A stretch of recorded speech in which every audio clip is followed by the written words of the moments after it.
अब हमारी इकॉनमी में ना बहुत सारे रेवोल्यूशंस चलाए गए। वो रेवोल्यूशंस क्यों चलाए गए? पहली चीज़ कि ट्रांसफॉर्मेशंस हो सके, हम सेल्फ इंडिपेंडेंट बन सके, इसलिए चलाए गए।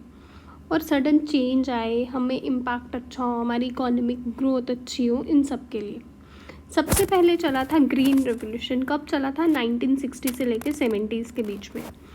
ये किसके लिए था? हाई यील्ड वेराइटी की इंट्रोडक्शन हुई थी। इसमें सीड्स, फर्टिलाइजर्स, इरिगेशंस अच्छे से। और इसका इम्पैक्ट क्या था? पड़ना था फूड सिक्योरिटी हमारी, जो हम बाहर पे डिपेंडेंट थे उस टाइम पे, हम अपना ही सफिशेंट उगा लें, सेल्फ सफिशेंट बन जाए, खुद के लिए मिल जाए, बेशक इम्पोर्ट करे ना करे, पहले सेल्फ सफिशेंट तो बने। और वो किसके लिए एसोसिएटेड था? वीट और राइस के लिए। और कहाँ पे? स्पेशली पंजाब और हरियाणा में। क्रिटिसिज्म क्या था कि रीजनल इम्बैलेंस है, सॉइल डिग्रेडेशन होगा, सिर्फ फोकस ऑन सीरियल्स है, सिर्फ सीरियल्स पे ही इसको फोकस किया गया। फिर आता है वाइट रेवोल्यूशन 1970 में। इसको किसने शुरू किया था? विर्गसी कुरेन ने। और इनका क्या ये क्या करना चाहते थे? मिल्क प्रोडक्शन करना चाहते थे, ऑपरेशन फ्लड लाना चाहते थे, वाया ऑपरेशन फ्लड। और ये लार्जेस्ट मिल्क प्रोड्यूसर है इंडिया के, ठीक है। और इन्होंने किसको एम्पावर्ड किया? रूरल वुमेन को। फिर आया ब्लू रेवोल्यूशन। ब्लू रेवोल्यूशन का था कि फ़िश प्रोडक्शन अच्छी हो, इनलैंड्स में मेराइन फिशेस अच्छी हो। फिर इंडस्ट्रियल रेवोल्यूशन आया जो अभी तक चल रहा है। ये था एआई के लिए, आईटी सेक्टर के लिए, रोबोटिक्स, ब्लॉकचेन, 3D प्रिंटिंग। और इसका इम्पैक्ट किसके लिए पड़ा? Automation, new jobs models, innovation hubs खुले जैसे बेंगलुरु और हैदराबाद। फिर इकोनॉमिक रेवोल्यूशन 1991 से आया जो जिसने क्या किया? हमारी चेंज कर दी इकॉनमी। जैसे लाइसेंस राज ख़त्म कर दिया, reduction in tariff and import duties हमने कम की, एफडीआईज ओपन की, प्राइवेटाइजेशन को स्टार्ट किया, डिसइन्वेस्टमेंट स्टार्ट हुई।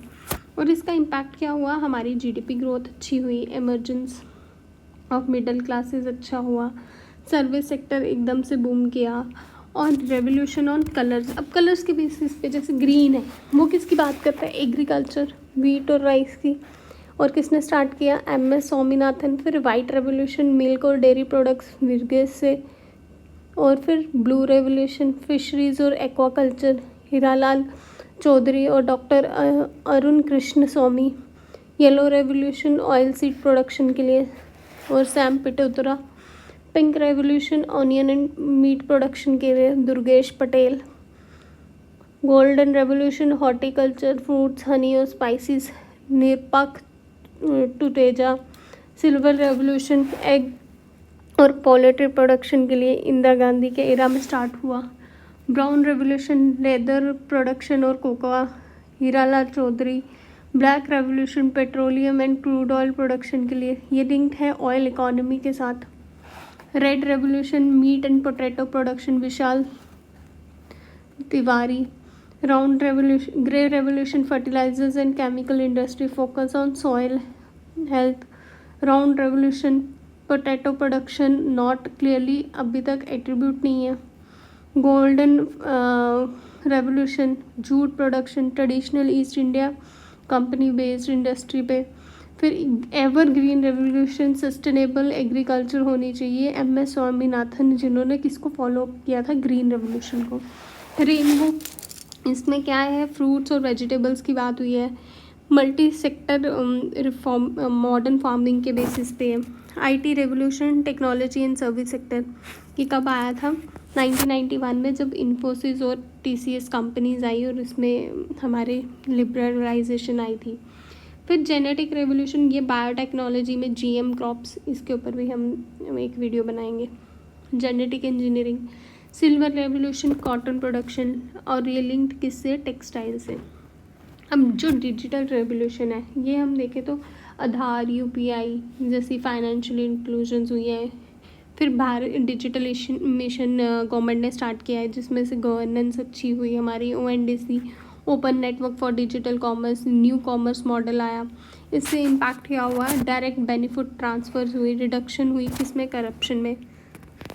Startup revolution, India is know the third largest startup ecosystem है, जिसमें स्कीम्स कैसे कौन सी है, startup India, funds of India, ease of doing business reforms.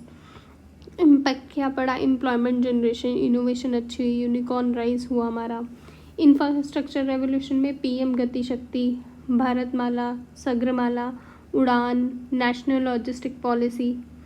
फिर ग्रीन इन्वायरमेंट इकोनॉमिक रेवोल्यूशन, ये किसने ट्रांजिशन टू ग्रीन एनर्जी में गए, सोलर पार्क्स आए, नेशनल हाइड्रोजन मिशन आया, हमने कमिटमेंट्स की हैं COP में नेट ज़ीरो बाय 2070। इससे क्या होगा, इंडिया इमर्ज होगा ग्लोबल ग्रीन इकोनॉमी में। फिर है इकोनॉमिक रेवोल्यूशन, इसमें क्या, जनधन योजना, मुद्रा लोन योजना, वुमेन एम्पावरमेंट, हमने बैंक के साथ लिंकेज किया, स्टार्टअप इंडिया में उनको एम्पावर किया। फिर चैलेंज रूरल इकोनॉमी को कैसे बूस्ट किया, PM किसान, eNAM, Krishi Udan. Challenges in India economic revolution में jobless growth, agrarian distress despite reforms, urban rural divide, climate change, global uncertainties. अब करंट अफेयर्स के साथ देखा जाए, जो PLI की स्कीम्स आती हैं उसमें बूस्ट होता है। इंडिया G20 प्रेसिडेंसी हमें मिली, यूनियन बजट में हमने फोकस किया ग्रीन एनर्जी पे। लिंक कर सकते हैं GS1 के साथ, GS2 के साथ, GS3 के साथ। ऐसे ये 2 एसेस दिए हैं, टेक्नोलॉजी एंड इकोनॉमी, फ्रेंड्स और फोर्स। इसके ऊपर लिखो revolutionise India through innovation and inclusion, इसके ऊपर लिखो। मॉडल क्वेश्चन आंसर्स ये हैं। और एक और ऐसे, economic revolutions in India from self sufficiencies to self reliance, try करो लिखने की। Discuss how recent economy revolutions in digital infrastructure and manufacturing and are shaping India's path towards 5 trillion economy, $5 trillion economy, कैसे कर सकते हैं। और इन revolutions ये remarked हैं जिसने हेल्प किया है हमारी सोसाइटी को रीशेप करना, एम्पावर करना किसी इंडिविजुअल को। और ये सारी चीज़ें क्या करती हैं, हमारे नेशन को स्ट्रेंथन अप करती है globally. That's it, thank you, Radhe Radhe.